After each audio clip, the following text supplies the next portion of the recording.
Olá, seja bem-vindo ao Prosperadamente. Eu sou o Thiago Caetano e estou muito feliz em compartilhar com você esse podcast que tem como objetivo levar ainda mais informação do mundo do empreendedorismo, do mundo do desenvolvimento pessoal. Você que quer aplicar no seu negócio, você quer aplicar na sua carreira, você que é um intraempreendedor, um empreendedor, um profissional liberal, aqui a gente vai receber convidados que vieram, eu tenho certeza absoluta, talvez uma realidade onde você está agora, que construíram uma jornada e que você vai poder aprender com essa jornada, aplicar isso na sua vida, no seu negócio e poder expandir de uma forma muito, muito importante para a sua vida.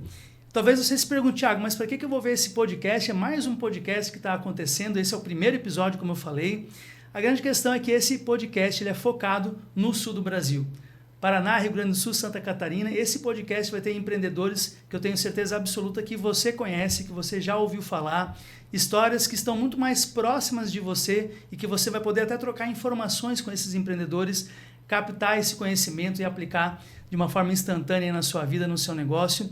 E para começar hoje, esse episódio especial, que é o episódio número 1, eu tenho aqui um grande amigo meu, ele que é pai da Clara, ele que é um super empreendedor nato, está em mais de 5 negócios e mais de 6, está abrindo a 6ª cidade agora. Um grande amigo meu, Ricardo Nardi, seja bem-vindo ao Prosperadamente. Bom dia, Thiago.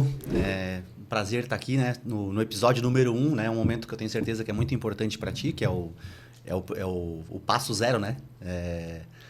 Eu inclusive fiz uma live um tempo atrás com outro amigo meu, onde ele falava isso, do ponto zero, que eu acho que é o ponto de partida de muitos que não conseguem, onde que não conseguem começar, né? Uma satisfação, tu que já fez também, faz parte, da minha história, da minha trajetória, com consultoria, com treinamento, com desenvolvimento de equipe dentro dos meus negócios, e poder estar aqui hoje trazendo um pouco da minha experiência, do meu conhecimento, daquilo que eu já vivi.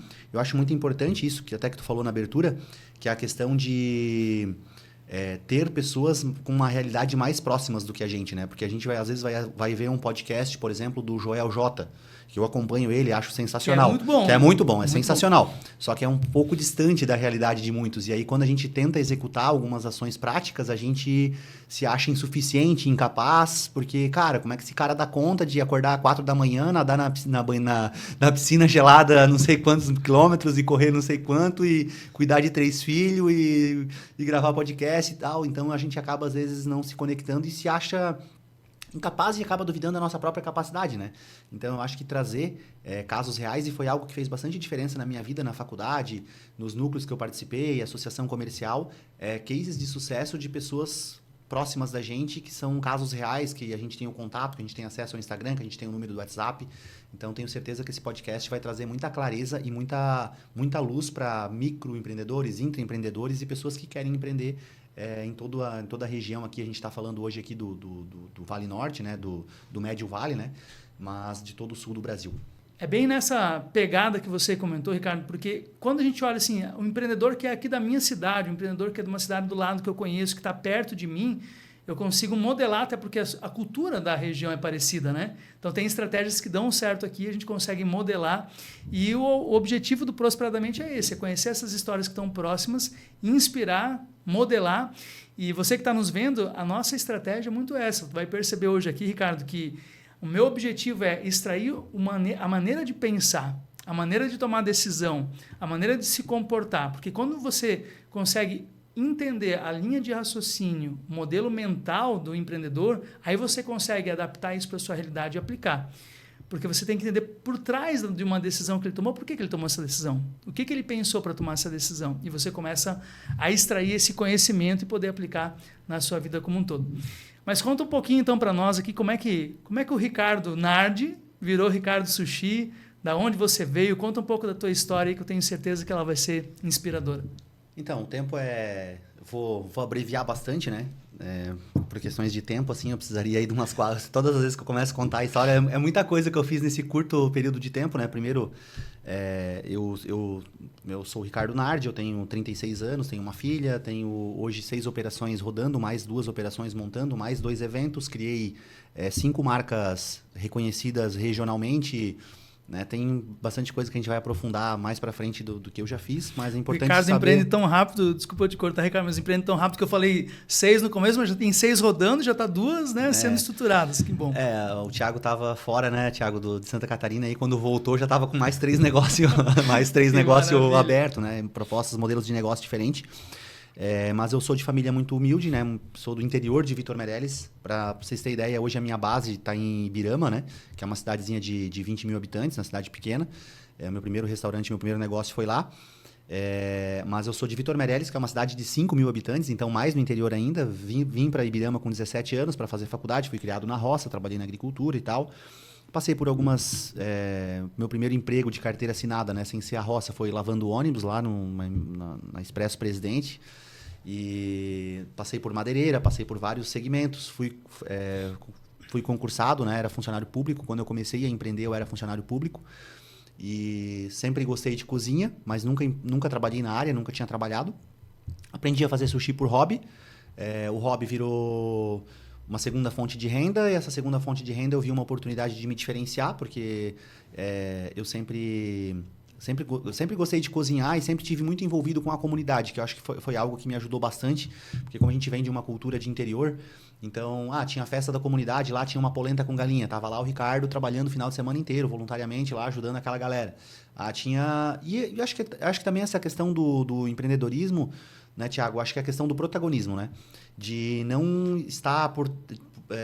Isso é muito natural, em todos os núcleos acontece, né? Desde a escola, desde pequenininho lá, tem um trabalho para apresentar, sempre tem aqueles que querem apresentar e tem os que querem fazer, mas não morre, né? Então, eu sempre fui muito protagonista nesse sentido de querer estar, de querer fazer, de assumir a responsabilidade, né? Pequenas responsabilidades, então... desde lá, quando a gente não cobrava para fazer, quando a gente trabalhava, então, a gente se propunha lá a fazer, vamos fazer... Tem uma feijoada que a gente faz lá na Barra da Prata, que é Vitor Meireles tem 5 mil habitantes, a Barra da Prata é uma comunidade lá que é uma feijoada para 2.500 pessoas, que a gente faz todo ano lá, que é para a comunidade. Então, a gente nunca se preocupou em lucro, em resultado. A gente sempre se preocupou em entregar, independente de qualquer custo. A gente sempre foi protagonista, vamos fazer. Isso desde muito cedo, você já ajudava nessa feijoada, já fazia? Em todos os eventos. E aí, quando eu vim para a gastronomia, a galera já me conhecia. Porque tudo que tu faz é bom. Então, a galera tinha essa curiosidade de conhecer e de experimentar. E aí, aprendi a fazer sushi por hobby, fui melhorando a técnica, fui aperfeiçoando, fui convidado para fazer um primeiro evento. Fiz um primeiro evento lá que era para ser para 30 pessoas e deu 60 pessoas. E aí, fiz um segundo evento para 100 pessoas. E aí, fui... nessa época, eu ainda era funcionário público, né? Fui utilizando algumas ferramentas de administração, alguns gatilhos de marketing, gatilhos de escassez, gatilho de pertencimento, de criação de criação de grupo, né? E aí, enfim, aí a história... Tem algumas coisas que você trouxe aqui que eu quero pegar nas entrelinhas, naquele viés de extrair o modelo de pensar, né? Primeira coisa que quem está nos vendo aqui, você que está nos assistindo, já tem que entender. Então, não importa o tamanho da cidade onde você nasceu, não importa de onde você está vindo, você pode criar suas oportunidades. Acho que isso já está claro. Você falou numa cidade de 5 mil habitantes, Vitor Meireles, é isso, né? Isso. 5 mil habitantes, então... Você pode hoje estar morando numa cidade de 3, 4, 5, 10 mil habitantes e pensando assim, estou num lugar muito pequeno. Tem gente que pensa assim, né, Ricardo? Sim. Então, já vem essa desconstrução. Da onde você está hoje, você já pode ir para outros níveis. Para o futuro, pode ser que você tenha que se deslocar, mas hoje você já pode fazer algo diferente de onde você está. E tem algo que você trouxe aqui, que eu quero explorar um pouquinho, que é sobre essa questão do cozinhar. Eu vi na verdade, uma pesquisa em 1920, fizeram essa pesquisa, um estudioso, ele separou um grupo de pessoas, 1.500 pessoas, arredondando, 1.450 e alguma coisa. Vamos lá, 1.500 pessoas. E eles acompanharam essas pessoas, dividiram em 2 grupos. Aquelas pessoas que estavam focadas em desenvolver uma carreira onde elas pudessem acumular mais patrimônio, ganhar mais, né? E aquelas pessoas que focaram na carreira onde elas seguiram aquilo que elas tinham aptidão, que elas gostavam, que elas sempre gostaram de fazer. Depois de 20 anos, eles foram ver como é que estava esse grupo de pessoas. Tinha 101 pessoas, desses 1.500, 101 milionários lá. 100 milionários estavam, vamos falar de um milionário estava no grupo que seguiu a carreira pelo dinheiro, sim, desde o início. E 100 milionários estavam naquele grupo que seguiu, né, a carreira por aptidão. que só foram respondentes 255 pessoas que seguiram por aptidão e 1.250 que seguiram pelo dinheiro, né?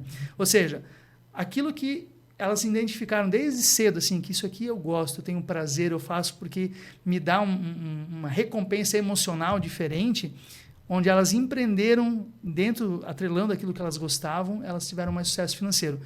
E pelo que você está falando, desde cedo, fazendo feijoada para a comunidade, se envolvendo, você acredita que tem a ver um pouco com isso, com aquilo que te dá prazer em fazer? Cara, eu acho que assim, não é... eu acho que cozinhar é um ato de amor, né? E por que eu digo isso? Todos os eventos que envolvem uma questão emocional tem comida. A ceia de Natal, que é preparada lá para a família e tal, tem comida. O aniversário de algum parente, do filho, da criança, envolve comida. Uma confraternização, bater uma meta, a gente vai sair daqui depois de gravar o podcast, o primeiro episódio, vamos tomar um café, vamos comemorar. Bater uma meta na empresa, vamos fazer um churrasco para a turma, vamos confraternizar. Então, a comida é um momento é um momento de celebração onde normalmente a gente reúne as pessoas que a gente ama para celebrar as pequenas conquistas da vida, né? Não é comprando um carro, até pode ser comprando um carro, fazendo uma viagem, mas a primeira coisa é comer. Então, eu acho que comida tem muito isso. E como eu sou um cara que eu gosto muito de pessoas, eu gosto de estar com pessoas, eu gosto de estar no meio de pessoas, eu gosto de relacionamento, eu gosto de ajudar, eu gosto de comunicar. Foi algo... Isso eu tô falando, o Ricardo, com 36 anos, com toda a bagagem de conhecimento, de desenvolvimento que eu tenho. Não foi algo que eu vi lá com 17 anos, com 20 anos, com 25 anos, quando eu comecei a empreender e que me norteou a chegar, que foi o meu norte. Mas é o que eu enxergo hoje, passando por tudo que eu passei com a base de conhecimento que eu tenho. Né? Então, realmente, cozinha é uma forma de eu reunir pessoas para comemorar momentos e celebrar. E é uma dica muito importante, que é algo que eu sempre falo, que é o seguinte: todo produto ou serviço, ele precisa de alguma forma fazer com que a pessoa se sinta viva. Todo produto ou serviço, ele precisa fazer com que a pessoa se sinta viva.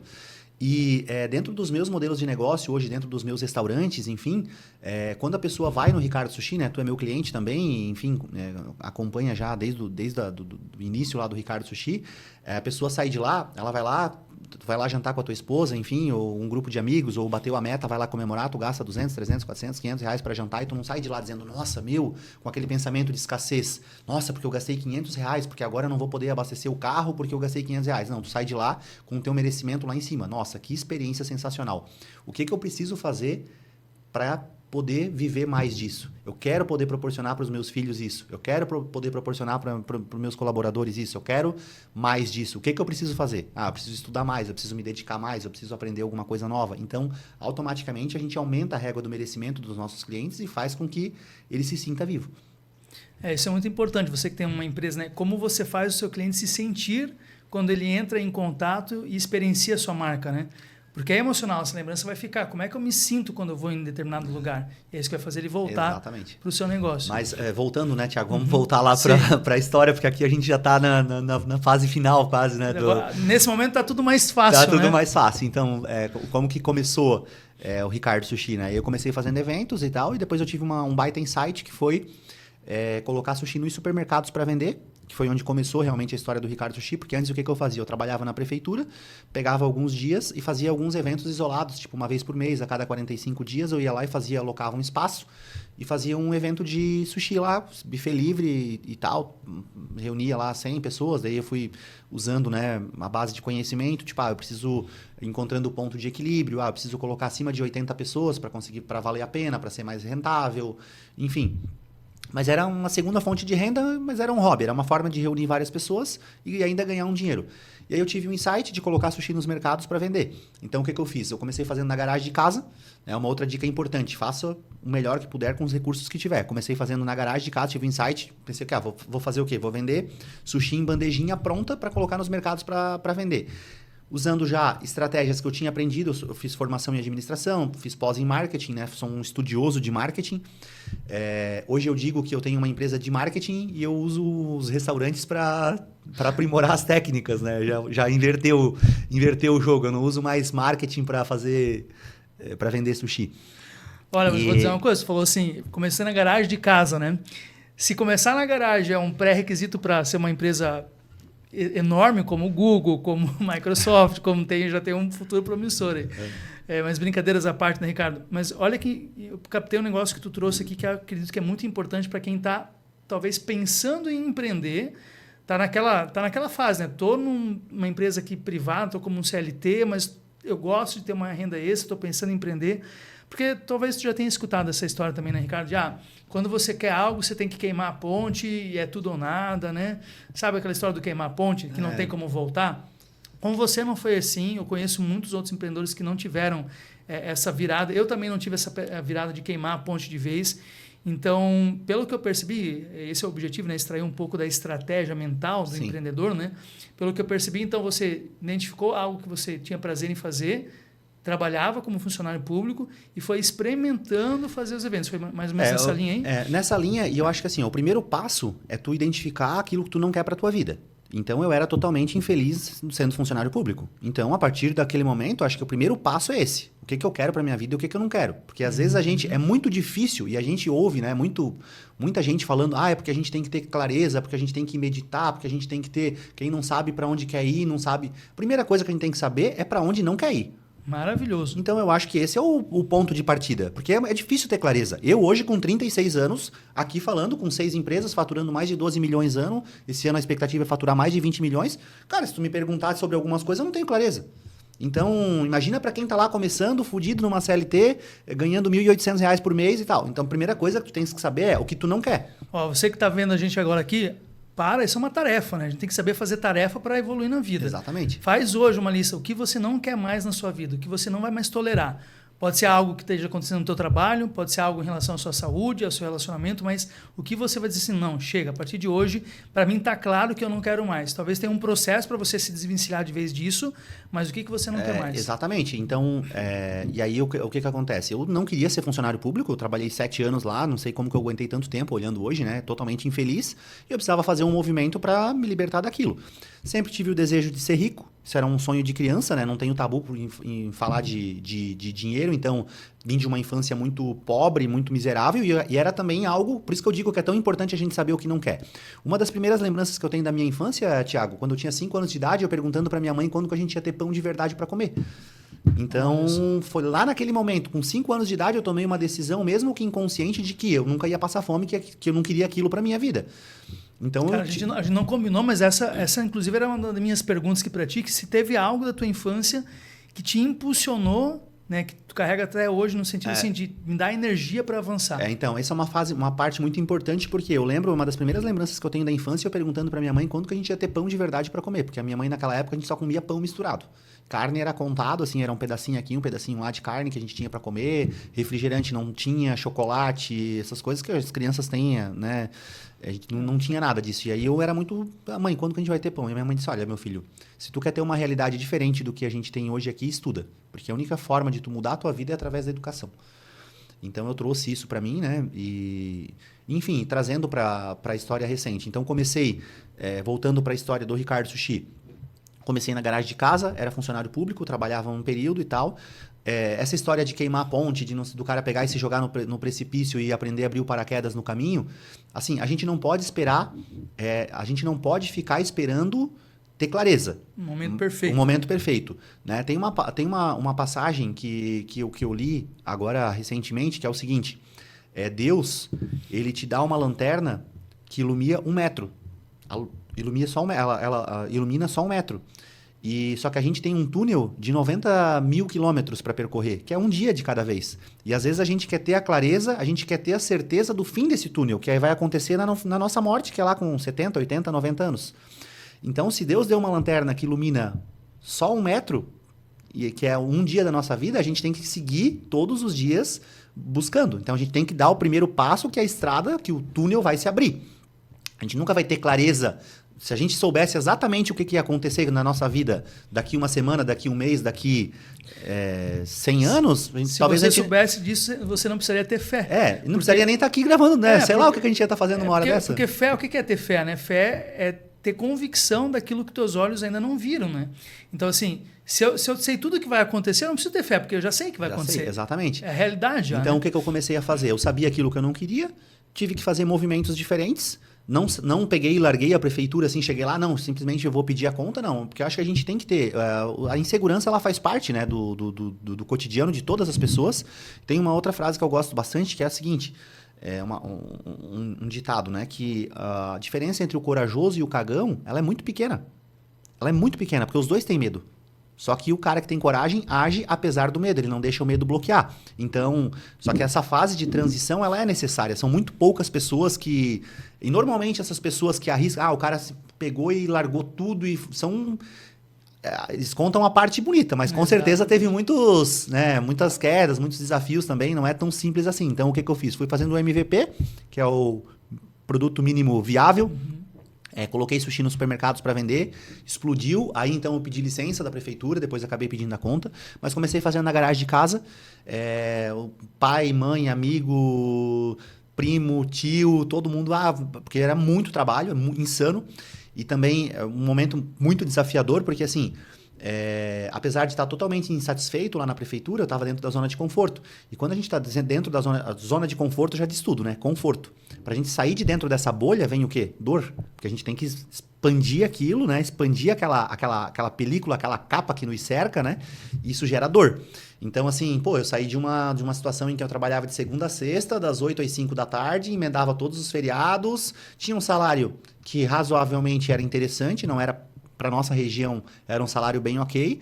E aí, de repente, eu comecei a trabalhar de quinta a sábado, ficar sem dormir, tipo, virar 3 noites trabalhando, final de semana, gente o dia inteiro no WhatsApp, na época nem tinha WhatsApp, mas enfim, no Facebook e tal. Né? Olha que maravilhoso. Uma loucura, né? Mas assim, só para não perder a minha linha aqui, Thiago, eu tive que ser muito disruptivo, né? Porque isso a gente tá falando de 2016. Novembro de 2016, eu tava colocando sushi no supermercado em Ibirama, que é uma cidade que na época tinha 18 mil habitantes, hoje tá com 20 mil habitantes. Cara, então, nós nem conversamos sobre isso, mas eu comecei a fazer, agora que você trouxe, né, a virada também da transição em dezembro de 2016. Olha que coincidência. Mas vamos lá, novembro de 2016... e aí eu comecei a colocar sushi nos mercados, foi uma loucura, né? Explodiu. Em sei lá, 3, 4 meses eu tinha mais de 30 supermercados na fila de espera para eu conseguir atender. E aí fui dando passos, né? Aí montei uma cozinha, fui estruturando ela, comprando câmara fria, comprei máquina de sushi, comprei carro refrigerado, fui contratando gente, fui estruturando. Aí passei o ano de 2017 inteiro abastecendo o supermercado, fazendo alguns eventos em paralelo. Eu mandava... É muito bacana, né, para quem empreende, para quem quer começar a empreender, que assim, eu sempre tive, dentro de todos os meus negócios, eu tive o público muito bem definido, o que eu queria entregar para o meu cliente. Que eu acho que é acho que é fundamental, sabe? Porque quem quer atender todo mundo acaba não atendendo ninguém. Mas vamos chegar lá, vamos falar sobre diferenciação daqui a pouco, mas eu quero pegar de novo, né, uma linha tênue aqui da tua tomada de decisão. Porque não é simples, né? Você fiz uma transição, você começou a atender os mercados, né? Em 3 meses você estava atendendo 30 supermercados. Não, em 3 meses eu tinha 30 supermercados para atender. Mas eu estava atendendo 5. Por quê? Entendi. Uma questão de compromisso. Eu não vou pegar e largar ou simplesmente eu ia atendendo conforme... Você tinha demanda, tinha 30 te pedindo... Tinha 30 me pedindo, eu atendia 5. Atender 5. E aí depois eu cheguei a atender 17, mas eu tinha mais de 50 na fila de espera para atender. E nesse momento que tudo começou a acontecer relativamente rápido, né? Porque tem toda uma história aí... Mas o que você pensou assim, Ricardo? O que eu preciso começar a aprender mais, a entender mais? Porque imagino que você se vê assim, com uma série de demanda, não conseguindo atender essas demandas. Quais foram as decisões que teve que tomar rápido ali e entender assim, o que eu preciso aprender primeiro, buscar primeiro? Porque imagina assim, o empreendedor que está começando, eu também passei por isso, você se vê cercado de um monte de coisas para fazer, um monte de informação, tudo é prioridade. Tem clientes te pedindo, e o que a gente mais quer no início de qualquer negócio é faturar, e sempre faturar, né? E aí você está tendo que dizer não para pedidos. Sim. O que você pensou assim? Como é que tu vai estruturar? Tá? O que eu vou fazer primeiro? O que eu vou aprender primeiro? Como é que foi essa tua decisão? Então, eu acho que a primeira pegada que todo mundo passa, que quase todas as pessoas passam, é a crença de merecimento. Cara, isso está acontecendo comigo, mas quando que vai vir o golpe? Né? Eu acho que isso é um fator, tu trabalha com comportamento humano e tu sabe que as pessoas passam muito por isso. Quando está acontecendo uma coisa muito boa, a gente não se acha merecedor daquilo. E a gente acha, cara, mas vai ser até quando? Não, uma hora isso vai dar alguma coisa errado. Uma hora... Eu acho que é o que mais bloqueia a gente de crescer e de seguir em frente. Sabe? A gente ficar ao invés de a gente olhar para aquilo e ir para o positivo, a gente fica naquela assim, esperando Cara, mas será, tipo, e a gente precisa ganhar confiança, sabe? A gente precisa ganhar atração, a gente precisa ganhar, daí tipo passa, daí vem, aí pô, aí um funcionário pede a conta. Ah, não, eu sabia. Aí o outro te coloca, sei lá, no Ministério do Trabalho. Não foi o meu caso, enfim, né? Mas eu converso com empreendedores, então existe nas conversas de empreendedores locais muito disso. Ah, mas é uma merda, porque agora que não sei o que aconteceu tal. A gente fica muito nessa questão. Então, primeiro eu tive que trabalhar um pouco essa questão da crença, que é algo que eu preciso trabalhar ainda até hoje, essa questão da crença, do merecimento, de que eu tenho capacidade, que eu tenho potencial, de que eu mereço aquilo que eu estou vivendo, que eu me propus a viver aquilo. Só que tu chegou num limite, só para pegar o que tu tá dizendo aqui, tu chegou num limite onde a tua crença estava batendo ali, né? E aí, o que você fez? Como eu te conheço, tenho certeza que você foi buscar desenvolvimento. E aí eu tive que buscar, várias coisas. Assim, tipo, tu foi um cara que eu trouxe, né, para trabalhar, porque aí eu comecei a bater a questão de gestão de equipe, a questão de liderança, a questão de cultura, de entrega, né, de valores, para acertar mais nas contratações, de reter equipe. Como que acontece? Porque aí quando a gente conversa, por isso que é muito importante o núcleo que a gente tá, com as pessoas que a gente conversa, o nível de conversa que a gente tem, porque hoje se a gente for conversar com 95% dos empresários, todos eles a reclamação é a mesma. Porque ninguém mais quer trabalhar, porque não tem mais funcionário bom, porque não sei o quê, porque é tudo vagabundo, porque todo mundo só quer te roubar, porque tudo... Então, e é uma crença... Quase nenhum se faz a pergunta assim, o que eu posso fazer diferente, o que eu tenho que mudar para me tornar mais atrativo. Exatamente, porque a pergunta que eu me faço é, a minha empresa está preparada para receber os melhores? Se eu tenho um cara top no mercado aqui e tem 20 tem 20 restaurantes para ele trabalhar, o que vai fazer ele me escolher? A minha empresa está preparada para receber os melhores? Eu estou preparado para liderar os melhores? E a maioria das vezes as pessoas não estão, né? Não estou nem dizendo que eu estou, né? Tem muita coisa ainda para melhorar. Mas só o fato de você se perguntar, você já está se provocando. Exatamente. Né? Então eu tive que... E isso foi muito cedo, Thiago, que eu acho que é bem importante também, que eu sempre olhei para treinamento como investimento. Então, embora eu não tivesse... Porque daí, assim, o que aconteceu? Eu comecei a vender muito, mas não estava sobrando dinheiro. Opa, tem alguma coisa errada. Chamei uma consultoria financeira. Primeira coisa que eu fiz. Cara, vamos levantar custo, processo, o que está acontecendo? Entende? E bate também naquela questão, mas se eu subir o meu preço, será que o meu cliente vai comprar de mim ainda? Será que as pessoas... E às vezes a gente se perde, porque se o teu cliente está comprando de ti só por causa do teu preço, tu não tem um diferencial propriamente dito. Então, a próxima, entra um concorrente, vende R$5 mais barato que tu e a tua empresa vai quebrar do mesmo jeito. Né? Então, foram várias primeiras crenças que eu tive que ir quebrando e buscar ajuda externa. Né? E eu digo hoje isso com muita propriedade, né? Eu sou um cara que eu tenho um mentor já, né? Tu sabe disso, tu fez parte desse processo a vida inteira. Eu acho que o empreendedor ele precisa ter um mentor. Ele precisa ter um olhar, alguém que olha de fora da garrafa, porque muitas vezes, por mais que a gente tente ter uma visão macro, a gente sempre se olha de dentro da garrafa. A gente está sempre caindo dentro da garrafa, sempre caindo. Essa é uma estratégia mental poderosa, você que está nos vendo agora aqui. Porque o empreendedor que começa, né, todo empreendedor começa assim, com esse desafio, tá sozinho, o negócio começou a dar certo, muitos começam a ter essa falsa sensação que são autossuficientes. Então, o Ricardo é uma pessoa que tem uma confiança elevada, tem uma autoestima elevada, mas o nível de clareza, né, e eu também, a gente sabe disso, eu não sou autossuficiente. Tem coisas que eu não sei, tem coisas que eu preciso buscar ajuda. E aí, por que muitos empreendedores não crescem ou até quebram, né? Porque vem aquela barreira do medo, que você falou, o medo de ou no merecimento, ou o medo de crescer, e a pessoa tenta resolver sozinha, e ela olha uma consultoria, uma mentoria, ela olha isso como uma despesa, porque medo de perder aquilo que conquistou. Mas não, é isso que vai te levar para um próximo nível. Então, o olhar para si mesmo e dizer, a minha empresa ela precisa crescer, só que a minha empresa, empreendedor que está assistindo a gente aqui agora, a sua empresa tem o tamanho que você tem na sua mente. Se você não expandiu a sua mentalidade, se você não se desvencilhou de coisas que te limitam, a sua empresa vai ficar limitada. E nunca a gente vai parar de se desenvolver, só que a empresa vai crescendo à medida que você cresce também. Então, essa é uma outra estratégia mental sua que eu percebo que é muito, muito importante, que é isso. Cara, eu preciso ter pessoas me assessorando, apoiando, fazendo eu enxergar aquilo que para mim não é tão claro no dia a dia. Então eu sempre acho que foram os fatores, assim, sabe? E aí desse processo, aí terminei 2017, cara, eu faturei em 2017 R$700 mil. Tipo, saí de funcionário público ganhando R$3.500 por mês. Para um ano depois? Para um ano depois, tá faturando 700 mil. Né? Tipo, com 3 funcionários, numa cozinha que eu pagava lá R$600 de aluguel e tal. Tipo, era um negócio...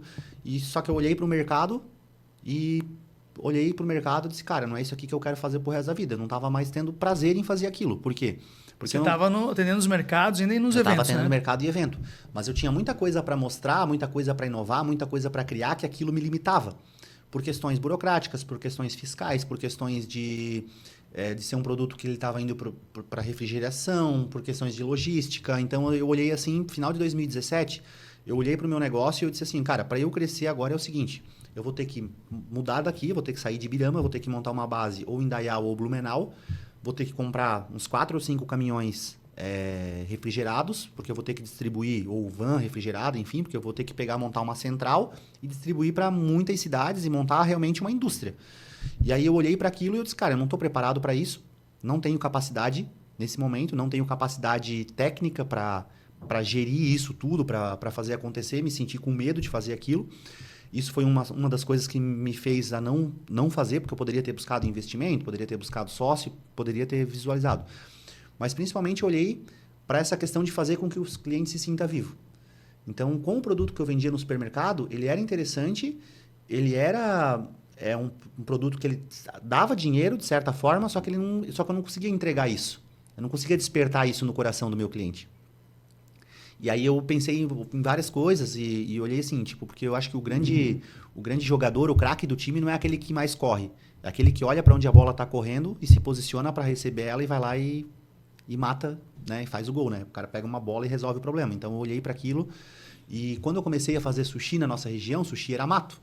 Né? E aí eu olhei, cara, eu ensinei todo mundo a comer sushi aqui nesse lugar e daí eu tô deixando o mercado aberto, daqui a um pouco vem alguém, vai montar um restaurante. Então, o medo de perder o espaço também me fez agir e tomar decisão. E aí, quando chegou o final de 2017, eu falei, cara, eu vou abrir um restaurante. E aí, quando eu comecei a vender sushi para o mercado, todo mundo me chamou de louco. Quando eu falei que eu ia abrir um restaurante, todo mundo me chamou de retardado. Porque aí eu já tinha virado o jogo, entende? Tipo, eu já tinha saído do funcionalismo público, eu já estava com faturamento legal, eu já estava estruturado, eu estava ganhando dinheiro de certa forma. Mas eu não estava satisfeito com aquilo. Eu queria realmente fazer com que o cliente se sentisse vivo, que eu virasse objeto de desejo. Que a minha marca virasse um objeto de desejo. E aí eu olhei para o cenário e coloquei isso. E eu acho que quando a gente mentaliza, é isso que eu digo. A gente tem que caminhar e quando a gente caminha, a estrada aparece, né, de alguma forma. O que a gente não pode é ficar enclausurado na cama chorando, né? Só que olha que interessante, né? Mais estratégias aqui do modelo mental do Ricardo pensar. Você criou uma educação para um produto na região onde você estava que não tinha, que era o sushi do supermercado, enfim. Mas aí empreender tem muito a ver disso, enxergar os gaps que estão na região, como é que você pode entregar algo diferente. E você já enxergou uma lacuna. Se eu não atender essa lacuna, alguém pode atender. Então tem uma oportunidade.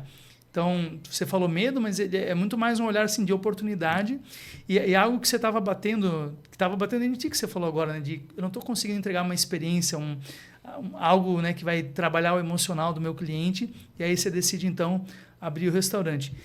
E abrindo o restaurante, como é que você chegou nessa decisão? Porque o posicionamento é uma decisão. Tem empresas que faz sentido se posicionar por preço, outras se posicionam por logística, entrega muito mais rápida, outras se posicionam por diferenciação, qualidade, exclusividade. O teu produto tu agrega em qual nível de posicionamento do teu produto, como é que se posicionou e por que você decidiu se posicionar dessa forma?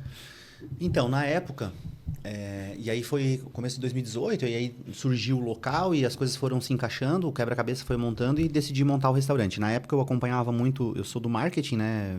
E fiz pós-graduação em marketing, enfim, sempre estudei bastante o marketing e acompanhava muito um cara chamado Pedro Superti, que é especialista, ele se posiciona como o maior especialista em marketing de diferenciação do Brasil.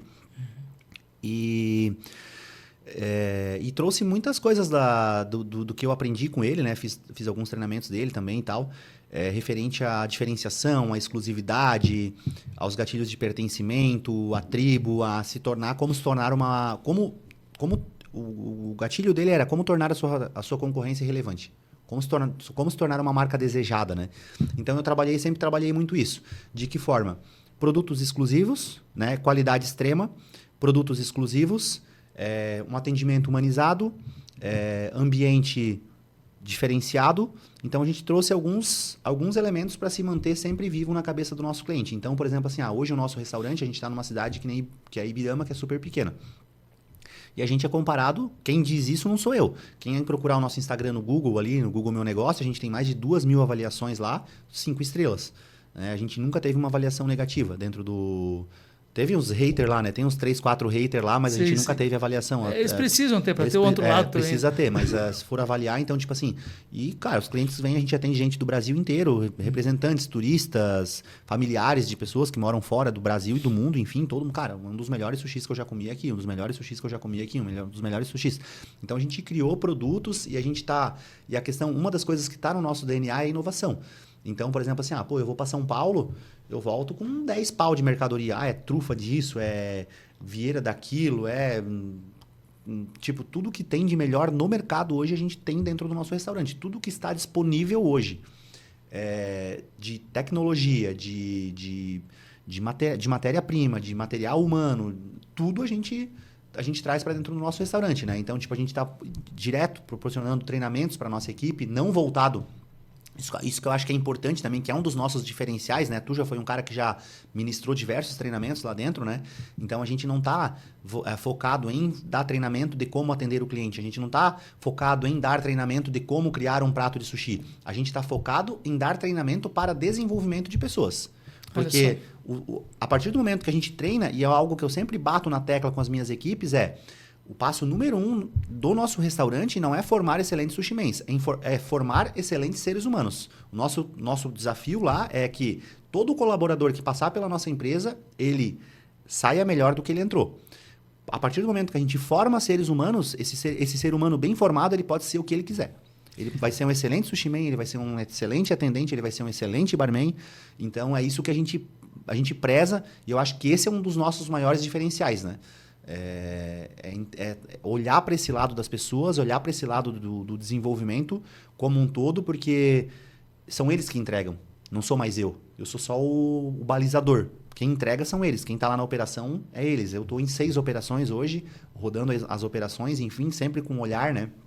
Sempre trazendo soluções, sendo a inspiração para eles, mas quem entrega são eles. Né? Olha de novo essa mentalidade, né, Ricardo? Investir no ser humano para que o ser humano se torne melhor, essa pessoa se torne melhor e, consequentemente, ela vai fazer melhor o seu trabalho porque você expande a consciência, expande a mente do teu colaborador também, né? Então, você que é empresário que está nos ouvindo aqui, se questione como é que você está olhando ainda para o teu colaborador, né? Como apenas um instrumento que vai te gerar um faturamento a mais, é um recurso mesmo, ou não? Estou olhando como uma pessoa que tem uma história de vida, que precisa muitas vezes de ajuda e de desenvolvimento, como todos nós precisamos e nos desenvolvemos, porque isso tem muito a ver com aquela energia de troca, do dar e receber, né? O quanto você dá realmente assim, com intenção de ajudar aquela pessoa. E o Ricardo trouxe algo aqui que você falou assim, Ricardo, e quando essa pessoa passar por aqui, entrar e sair, ela vai ter deixado o melhor dela, né? E é importante, Thiago, só para ressaltar aqui, tá? Um negócio muito importante não é do que tu tá falando, né, e do que a gente pratica, não é dar e receber em forma de ação de graças, em forma de doação. O cara tá passando por necessidade, daí eu vou lá, vou ajudar o cara, e daí daqui 6 meses o cara vai embora e ainda me coloca no Ministério do Trabalho e eu fico com uma puta frustração porque o cara que eu mais ajudei, e eu tô te falando porque eu passei por esse processo, eu passei por isso. Ajudava financeiramente, ajudava dando adiantamento, ajudava comprando remédio para o filho, e aí o cara ia embora e isso me gerava uma frustração. Então, depois de buscar muito treinamento, muita ajuda, entender as pessoas, né? Então, o que a gente faz? Como que eu ajudo? E cada vez mais, quanto mais eu fui me desenvolvendo, por isso que a importância de o CPF se desenvolver para te conseguir desenvolver a empresa, quanto mais eu fui me desenvolvendo, mais eu fui cortando a ajuda financeira, digamos assim. O dar pronto, O dar pronto. Tipo assim, não, beleza. Ricardo, meu carro estragou. Cara, problema teu. Né? Na época a gente tinha vale, todo dia, toda hora tinha alguém pedindo. Era sábado de noite, os caras mandando mensagem, ô patrão, faz um vale. E eu achava que isso era ajudar. Né? Eu considerava isso ajudar. Não sei o quê, porque a minha mulher não sei o quê, bababá. Vai lá, pega R$500 aqui, não sei o quê. Tipo, eu considerava isso ajudar. Hoje, qual que é a minha forma de ajuda? Hoje eu cortei, vale quinzena semanal, vale todo dia. A gente fez várias adequações, né? Bati o carro, não sei o quê. Não, a gente não é financeira, nós somos uma empresa e tu tem o teu salário e tal. Que forma que eu faço? Eu chamo o colaborador aqui e mostro para ele as possibilidades. Quais são as possibilidades que ele tem dentro da minha empresa? O tipo de comportamento que ele precisa ter para ele ganhar mais? O que eu espero dele? né? Trago treinamentos de desenvolvimento em equipe. Abro, né? Mostro para ele as possibilidades. Hoje, então, a gente está com 6 unidades, abrindo mais 2. Cara, se tu quer... O que tu quer? Eu tenho salário de 1.500 e salário de 7.000. É o funcionário que escolhe, não sou eu que escolho o salário que eu vou pagar. Eu não posso pagar 7.000 pro cara que vale 1.500. Eu não posso pagar 1.500 pro cara que vale 7. Então, Porque ele está disposto... Quem ele está disposto a ser, né? Exatamente. Quem ele está disposto... O quanto que ele está disposto a... Qual é o preço que ele está disposto a pagar por aquilo. Né? Então, a ajuda que a gente faz, o acompanhamento é isso. É de mostrar para ele uma direção. Eu não posso pegar pela mão dele e... Né, tem uma frase da Érica Belon, eu participei de um treinamento dela, em que ela fala que a tua empresa ela não é clínica de reabilitação, né? Isso é muito verdade. Então, tipo assim, tem casos que realmente tu precisa descartar que, né, tu não é uma clínica de reabilitação. Isso tem a ver muito Mas uma das coisas que eu vejo, assim, Thiago, que eu tenho falado bastante nas palestras que eu tenho dado, em conversas, nos masterminds que eu participo, que não sei se tu concorda comigo, mas é uma visão que eu tenho, né? Eu sou um cara novo ainda, né? Não tenho, assim, 70 anos de mercado, mas eu vejo que antigamente era muito mais difícil empreender. As pessoas falam que hoje é muito difícil empreender. Antigamente era muito mais difícil. Se tu for pegar na época da nossa região, de uma Marquete, ou sei lá, de uma Kremer da vida, né? Os desafios que essas pessoas tinham, porque elas não tinham acesso à informação, não tinha, né, uma Até série mesmo de... acesso a recursos, enfim, recursos financeiros, financiamentos, marketing e tal. O cara, o representante tinha que sair daqui para ir lá em Belo Horizonte para fazer uma venda lá e tal. Hoje, abrir CNPJ está muito fácil. Tu abre de casa. Tu vai abrir um MEI hoje, em meia hora tu vira empreendedor. Porém, os empreendedores não estão se capacitando para ser empreendedores. Então, tipo assim, eu virei empreendedor, mas eu não estou disposto... as pessoas estão cansando de gente. E o que eu falo é o contrário. A gente não pode desistir de pessoas. Né? A partir do momento que a gente desistir das pessoas, a gente morreu o empreendedorismo. Porque o empreendedorismo, ser líder é o quê? É pegar e extrair o melhor de cada um e formar uma sinergia. É pegar aquele cara que ele tem capacidade de ganhar R$2.000 e eu extrair o melhor dele, não falando em termos de trabalho braçal, mas o que eu consigo tirar de melhor dele para somar para minha equipe. Né? É extrair a força individual de cada um que faz parte do meu time. E eu vejo que hoje está muito fácil empreender no sentido de abrir um CNPJ. Está muito fácil abrir um CNPJ. Porém, muitos CPFs fracos estão abrindo CNPJs. E aí esse cara não quer mais investir em gente, ele quer um cara que está pronto no mercado. Cara, porque eu estou cansado de ensinar. Pô, se tu está cansado de ensinar, cara... E essa pessoa está cada vez mais rara, né, Ricardo? Alguém que está rara. Pronto no mercado e muito pelo contrário. Não tem mais, né? Na verdade, não tem mais ninguém pronto no mercado, Thiago, pelo seguinte, porque o mercado muda toda semana. Exatamente. Todo mês, todo ano. Então, tipo assim, esse cara tava... A gente vê hoje, por exemplo, com a escassez que tem no mercado, cara, grandes nomes sendo desligados de grandes empresas. Por quê? Porque o mercado mudou e o que aquela pessoa fazia a vida inteira muito bem feito já não faz mais sentido. E essa pessoa, ela era muito boa fazendo aquilo, mas ela vai chegar na tua empresa, o teu processo é diferente, a tua cultura é diferente, os teus valores são diferentes, ela não vai saber fazer como ela fazia lá. Então a gente vai ter que estar sempre disposto a dedicar tempo, energia e conhecimento para preparar pessoas. E aí tem que estar claro, né, Ricardo, pelo que você está trazendo, muito qual é a sua cultura, ou seja... Quem faz parte, quem está alinhado, né? Quem eu quero ter na minha empresa e que tipo de comportamento colaborador que eu não quero ter. E a empresa ser uma empresa que treina constantemente, desenvolve constantemente a sua equipe. E o empreendedor, pelo que você está me trazendo aqui, de novo, né, extraindo o teu modelo de pensar, o empreendedor que está nos assistindo, a pergunta que fica é quanto que você está disposto a sair, não é nem sair, né? É permanecer na zona de desconforto. Porque é uma zona constante de desconforto. Você falou, vou para São Paulo e sempre penso que mercadoria, o que eu vou trazer de melhor aqui para minha empresa. Sempre está com a mente voltada para fazer diferente, para fazer melhor. E essa consciência que os colaboradores, eles estão comigo, eu preciso desenvolver eles como ser humano o tempo todo. Então, a cultura da empresa, o quanto você percebe assim, a clareza na tua cultura, o quanto ela te ajuda, né, a perceber quem está contigo, quem não está, essa necessidade de inovar constantemente. Como é que você enxerga a importância de ter uma cultura clara, uma cultura forte em relação a isso? Cara, eu acho que a cultura ela traz muita clareza, né? Depois que a gente desenvolveu um trabalho de cultura lá dentro da empresa, enfim, tudo mais, depois que eu comecei a olhar mais a fundo sobre isso, hoje ficou muito mais fácil demitir. Contratar é sempre difícil, mas demitir é muito mais fácil. Que eu acho que o mais importante, apesar de contratar... além de contratar bem, a gente precisa saber demitir bem. Então, tem situações em que a gente ficou muito tempo tolerando, né? Tolerando muitas coisas que eram intoleráveis. E aí, quando a gente desliga esse colaborador, a gente vê o quão travado a empresa estava e o quão a equipe, às vezes, tu não precisa nem contratar outra pessoa. A própria equipe respira e absorve aquele trabalho porque o clima estava pesado, aquela pessoa estava puxando para trás e tal. Então, eu acho que a cultura, ela norteia muito essas decisões, né? Qual que é o comportamento que eu tenho que ter aqui quando tu vai contratar?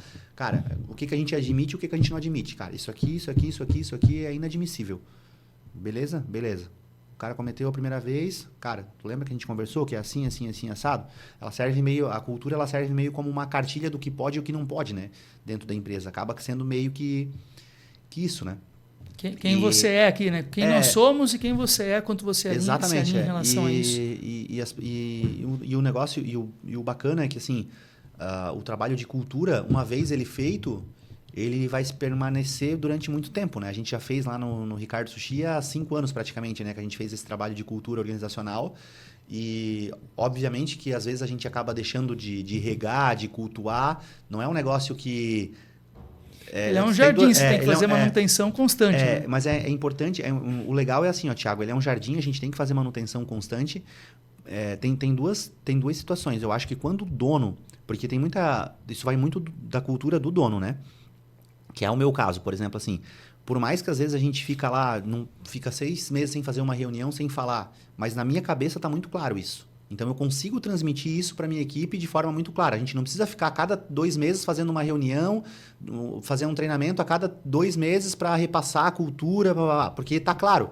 E a partir do momento que tu tem uma base, tu tem um time que isso está claro, né? Às vezes ou outra a gente precisa dar uma pincelada, traz alguém, faz um trabalho, ó, cara, isso aqui é assim, faz um realinhamento, mas uma vez plantado, às vezes ele vai estar meio murcho lá, mas ela vai estar sempre lá, ela não morre, né?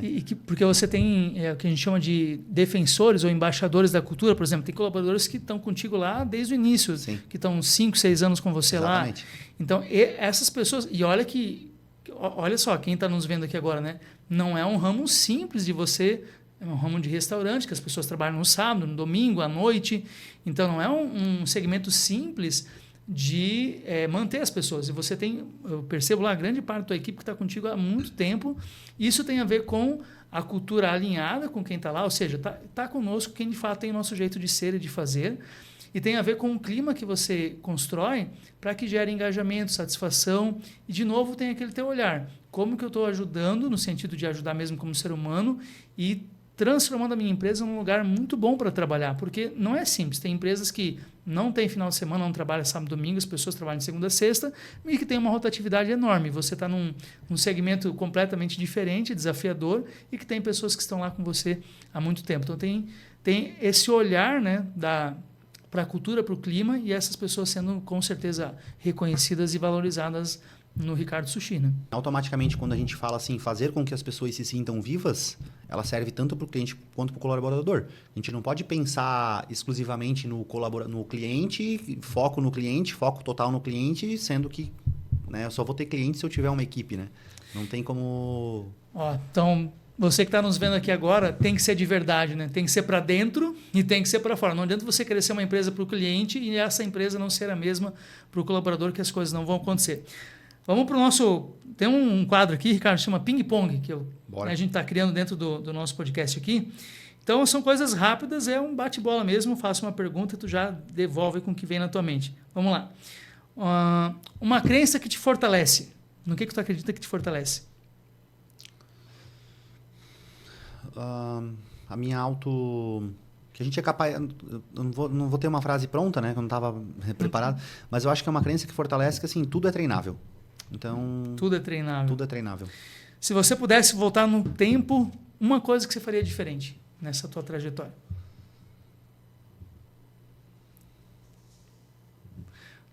Fica claro que a gente não combinou, né? É para pegar o Ricardo mesmo aqui, mas é para extrair o que vem na mente dele mesmo. Olha, eu não me arrependo de nada, eu não carrego arrependimento, né? Assim, porque eu acho que todas as coisas que aconteceram fazem uma somatória do que eu sou hoje e me transformou no que eu sou hoje. Então, assim, não posso te dizer Porque todas as coisas que eu fiz, elas deram muito certo. Então, não tem, assim, muito que... E aí tem a ver com mentalidade também, né? Mesmo aquilo que deu errado, eu extraí um aprendizado, né? Apanhei bastante, é óbvio, né? Mas me transformou no que eu sou hoje. Então, não tenho como ficar lamentando, né? Maravilha. Enfim. E um sonho grande teu para o futuro aí? Sei que tem vários, né? Mas pode compartilhar conosco. Um sonho, assim, um desejo é abrir turmas de mentoria, meio que uma escola, assim, né? Para trazer esse mindset, realmente trazer um pouco dessa bagagem, né? Eu sou um cara que eu já investi aí mais de 300 mil em capacitação, em treinamento, em desenvolvimento, e estou em constante desenvolvimento. E eu vim de um começo muito difícil, errei bastante, passei por várias dificuldades. E eu sei o quanto é ruim tu ficar lá trabalhando, se matando em trabalhar e não ter resultado. E eu sei o quanto é bom ter resultado. E o quanto que o resultado financeiro, o reconhecimento, te trazem liberdade.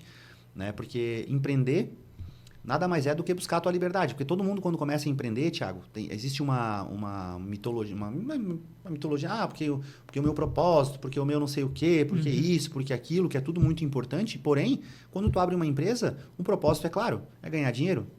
Né? É mudar de vida, é poder proporcionar uma vida melhor para ti, uma vida melhor para tua família.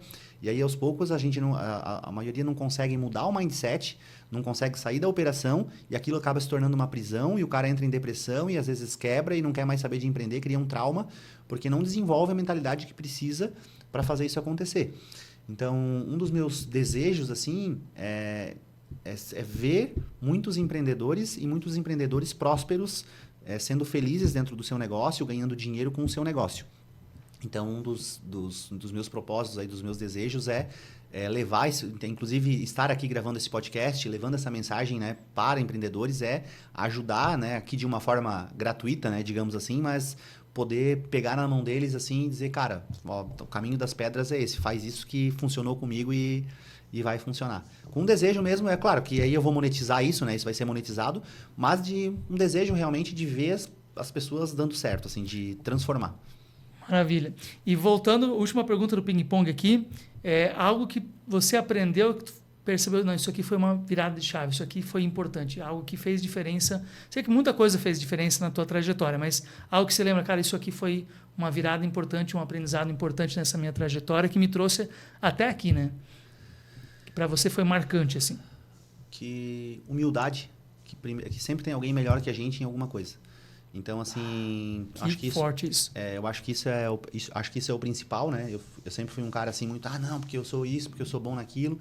Eu acho que a gente tem que ser humilde e saber que sempre tem alguém melhor que a gente em alguma coisa. E quando a gente tem algum desafio, a gente tem que perguntar sempre quem e não como. Não é como eu vou fazer, é quem vai me ajudar a fazer. Eu acho que quando a gente começa a praticar mais a humildade e buscar ajuda e buscar, né, e enfim, com um interesse genuíno, né, não é buscar ajuda assim, tipo, sanguessuga, né, cara, me ajuda a fazer, não, é realmente, cara, eu preciso, sabe? Tá olhando aqui pro meu coração, tá vendo que meu coração tá apertado aqui, como é que a gente resolve isso? Então, acho que humildade é o que...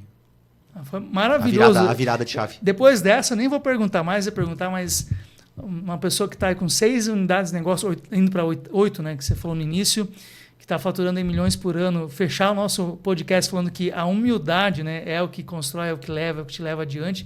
Então, você quer empreender, você que tem já um negócio, ou que você está dentro de uma empresa, numa carreira, mas pense sobre isso. Quem pode te ajudar e o quanto você está sendo humilde nos seus objetivos, naquilo que você está realmente no seu comportamento do dia a dia.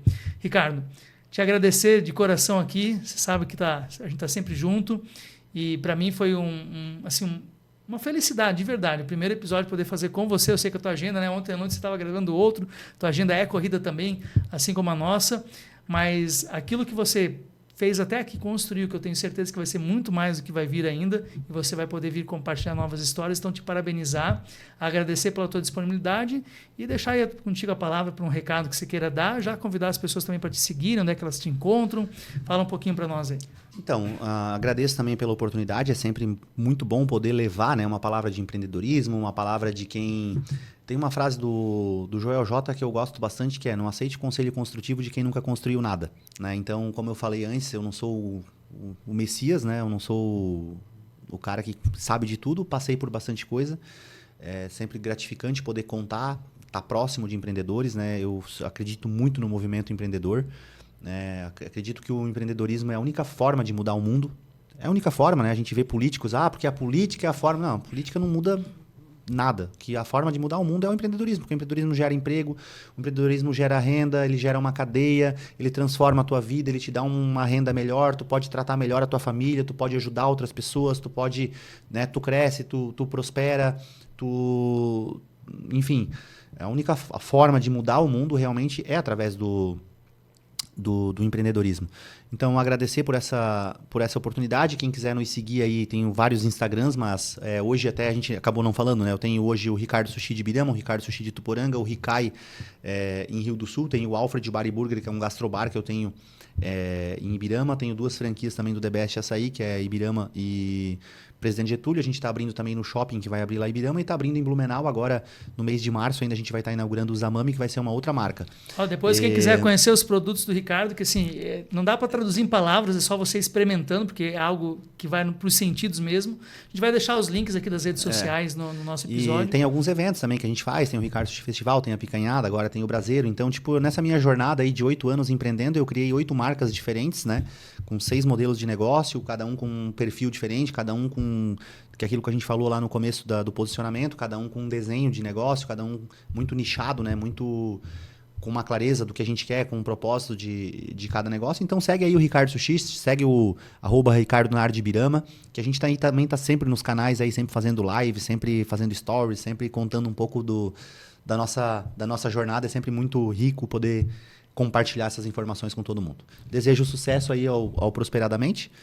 Tenho certeza que daqui uns 20 ou 30 episódios eu vou voltar aqui, porque vai ter muita coisa pra gente contar. Tenho certeza também. Obrigado, Ricardo, mais uma vez. E você que está nos ouvindo agora, nos assistindo, curte, comenta aqui o que você achou desse primeiro episódio especial aqui com o empreendedor Ricardo Nardi.